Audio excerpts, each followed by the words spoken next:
Hi student, welcome to Mitram classes. आज मैं English grammar basic to high level सिखाने जा रहा हूँ। तो इस वीडियो में आप इंग्लिश ग्रामर सीखेंगे। सबसे पहले इंग्लिश ग्रामर सीखने से पहले आपको संयम रखना पड़ेगा, बोले तो पैशेंस। इससे आप अच्छे से सीख पाएंगे, क्योंकि ग्रामर में ढेर सारे रूल होते हैं। तो स्टार्ट करते हैं। जब भी हम किसी ग्रामर को सीखते हैं, तो यानी दूसरी भाषा को सीखते हैं, तो सबसे पहले बोली बोली जाती है। अगर आप अपने मुंह से कोई भी बोली बोलेंगे तो उसमें एक ध्वनि निकलेगी, जिसे हम साउंड कहते हैं। और जब वो साउंड निकलती है तो साउंड निकलने से पहले वो एक अक्षर या लेटर्स होता है।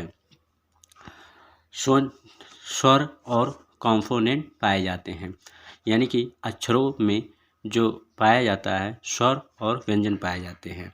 तो इसी तरह इंग्लिश में देखते हैं, वॉवेल्स 5 होते हैं, कॉन्सोनेंट 21 होते हैं।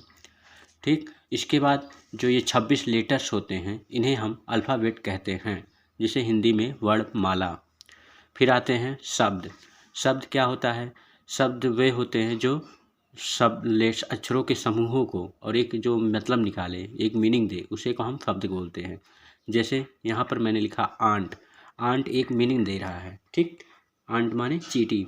लेकिन अगर मैं TNA लिखूँगा तो TNA मान लीजिए कोई होगा भी, प्रेजेंट टाइम में मुझे नहीं पता है TNA क्या होता है, तो ये TNA क्या हो गया, आपका मीनिंग नहीं निकल रहा है, तो ये शब्द नहीं है।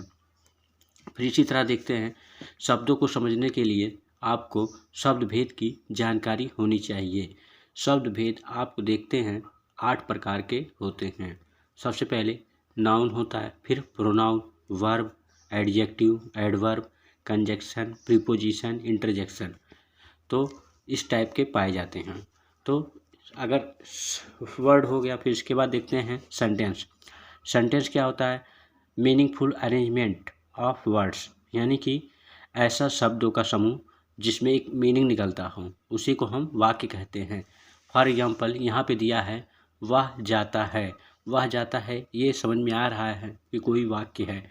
लेकिन जब मैं लिखता हूँ है वह जाता, इसका कोई मीनिंग कुछ ऊट पटांग लग रहा है, इसलिए ये वाक्य नहीं है। फिर देखते हैं, वाक्य में हमारे 2 प्रकार के पाए जाते हैं, ठीक। एक सब्जेक्ट होता है, एक प्रेडिकेट होता है। तो सब्जेक्ट हमेशा नाउन या प्रोनाउन होता है, या किसी के बारे में जो कुछ बताया जाता है, हु वी टॉक अबाउट, किसी के बारे में जो बताया जाता है वह सब्जेक्ट होता है। जो कुछ बताया जाता है उसके बारे में, वो आपका विधेय होता है। फॉर एग्जाम्पल देख लीजिए वर्ब, ठीक। वर्ब हमेशा आपका विधेय ही कहलाएगा। एग्जाम्पल अगर देखें इसमें, तो दिया गया है वरन्या स्टडीज। तो वरन्या क्या नाउन या प्रोनाउन है और सब्जेक्ट है, सब्जेक्ट के रूप में चला गया। स्टडीज क्या वर्ब है, ये प्रेडिकेट में चला गया। ये जरूरी नहीं कि सब्जेक्ट एक ही शब्द का हो, सब्जेक्ट हो सकता है बहुत लंबा चला जाए, ठीक। और स्टडीज कोई जरूरी नहीं कि एक ही शब्द का हो, ये भी बहुत बड़ा हो सकता है। यहाँ पे भी लिया हूँ example, Vidhi studies history 5 hours a day, यानी विधि छोटा हो गया, विधि सब्जेक्ट हो गया, और यहाँ पे प्रेडिकेट यानी कि वर्ब देख सकते हैं कितना लंबा हो गया है। तो ये छोटा और बड़ा दोनों हो सकता है। यहाँ तक हो गया। अब देखते हैं नेक्स्ट पार्ट में क्या है। वर्ब। वर्ब मतलब क्रिया। क्रिया किसे कहते हैं? A verb is a word that shows action, यानी कि किसी कार्य को करने की क्षमता को क्रिया कहते हैं। तो इसमें भी देखते हैं कितने प्रकार के पाए जाते हैं। ट्रांजिटिव पाया जाता है, इंट्रांजिटिव पाया जाता है, फाइनाइट और नॉन फाइनाइट, और नॉन फाइनाइट को ही इनफाइनाइट बोलते हैं।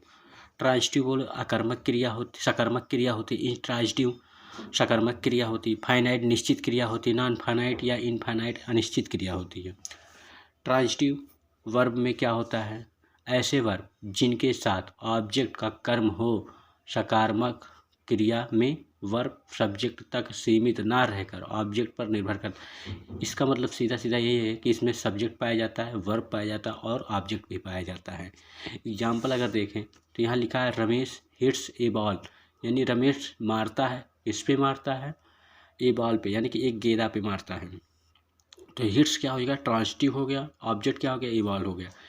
और ऑब्जेक्ट अगर हमें ट्रांजिटिव वर्ब पता करना हो तो उसमें सबसे पहले आपको वाट या होम लगाकर मार करेंगे, ठीक है। तो यहाँ पे क्या करने पर क्वेश्चन आया है, ठीक है। अगर होम लगाते तो देखते किसको लगाने पर आ जाता है, या क्या या किसको करने पर क्वेश्चन करेंगे तो आप ट्रांजिटिव वर्ब पाएंगे। इस ट्रांजिटिव वर्ब देखते हैं। इंट्रांजिटिव वर्ब होता है क्या आपका, या वर्ब और सब्जेक्ट तक ही सीमित ही रहता है, ऑब्जेक्ट इसमें नहीं पाया जाता है।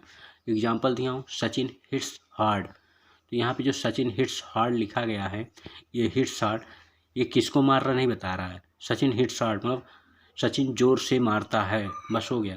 इसमें ऑब्जेक्ट गायब है, ऑब्जेक्ट गायब होने के कारण ये इंट्रांजिटिव वर्ब कहलाती है, जिसे हम हिंदी में आकर्मक क्रिया कहते हैं। फाइनाइट और नॉन फाइनाइट या इनफाइनाइट वर्ब किसे कहते हैं। ये हमेशा डिपेंड रहता है पर्सन पर, नंबर पर, सब्जेक्ट पे, टेंस पे। इस तरह से मैं लिख दिया हूँ क्या है। फाइनाइट और नॉन फाइनाइट या इनफाइनाइट में चेंजिंग क्या होता है। अगर पर्सन है तो पर्सन चेंज नहीं होगा, नंबर है नंबर चेंज नहीं होगा, सब्जेक्ट है चेंज नहीं होगा, टेंस है चेंज नहीं होगा। ये फाइनाइट में नहीं चेंज होता है, चेंज होता है, और नॉन फाइनाइट में नहीं चेंज होता है। इसमें चेंजिंग होती रहती है फाइनाइट में, और नॉन फाइनाइट में नहीं चेंजिंग होती है। इसका देखते हैं, इसका एग्जाम्पल देखते हैं, ज़्यादा समझ में आएगा। एग्जाम्पल देखिए इसका क्या है।